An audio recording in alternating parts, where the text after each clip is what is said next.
ایک دفعہ کا ذکر ہے کہ ایک بکری جنگل میں اپنے ریوڑ سے بچھڑ گئی۔ شام ہو ہی رہی تھی اور رفتہ رفتہ رات کی سیاہی پھیل رہی تھی، اس لیے اس نے رات جنگل میں ہی گزارنے کا فیصلہ کیا۔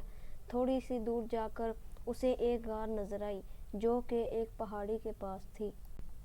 بکری کو رات گزارنے کے لیے یہ غار پسند آئی تھی، تو وہ غار کے اندر چلی گئی اور ایک کونے میں جا کر بیٹھ گئی۔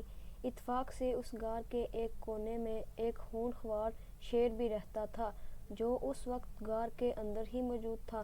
شیر کو دیکھ کر بکری بری طرح سے ڈر گئی۔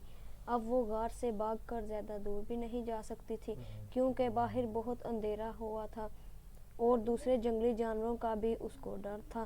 پھر اچانک ہی بکری کے دماغ میں ایک ترکیب آئی۔ اس نے اپنی گردن اکڑا لی اور شیر کی آنکھوں میں آنکھیں ڈال کر اسے گھورنے لگی۔ شیر نے یہ سب دیکھا تو اسے اپنی آنکھوں پر یقین نہ آیا۔ آج تک کسی جانور کو غار میں آنے کی ہمت نہ ہوئی تھی۔ پھر شیر نے گرج کر کہا، تم کون ہو اور میرے غار میں کیوں آئی ہو؟ بکری بھی اکڑ کر بولی، میں بکریوں کی ملکہ ہوں۔ میں نے قسم کھائی ہے کہ 100 چیتے، 50 ہاتھی اور 50 زندہ شیر چبا جاؤں گی۔ اب تک 100 چیتے اور 50 ہاتھی تو چبا چکی ہوں اور اب صرف 10 شیروں کی تلاش ہے۔ یہ سن کر شیر غار سے باہر بھاگ گیا۔ اسے بھاگتے بھاگتے جنگل میں ایک گیدڑ ملا۔ گیدڑ نے شیر کو یوں بھاگتے دیکھا تو پوچھا، اے جنگل کے بادشاہ، آپ اتنی تیزی سے کدھر بھاگے جا رہے ہیں؟ کیا مسئلہ ہے؟ شیر نے ساری بات گیدڑ کو بتائی۔ گیدڑ شیر کی بات سن کر بہت ہنسا اور بولا، ارے بادشاہ سلامت، اس بکری نے ضرور آپ سے مذاق کیا ہوگا۔ بھلا ایک بکری ایسا کیسے کر سکتی ہے؟ اس نے تو اپنی جان بچانے کے لیے یہ سب کیا ہوگا۔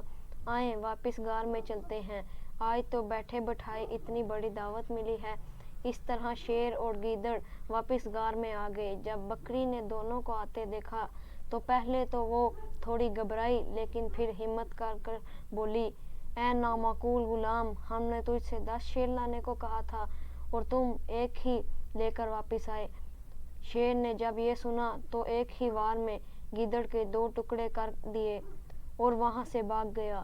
اس طرح بکری نے اپنی عقل مندی سے اپنی جان بچا لی۔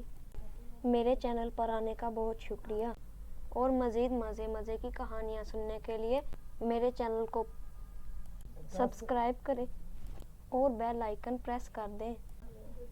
آپ کو اس کہانی سے کیا سبق ملا؟ اپنی رائے کا اظہار کریں اور مزید اچھی کہانیوں کے لیے کمنٹس میں بتائیں تاکہ ہم آپ کے لیے مزید اچھی کہانیاں بنا سکیں۔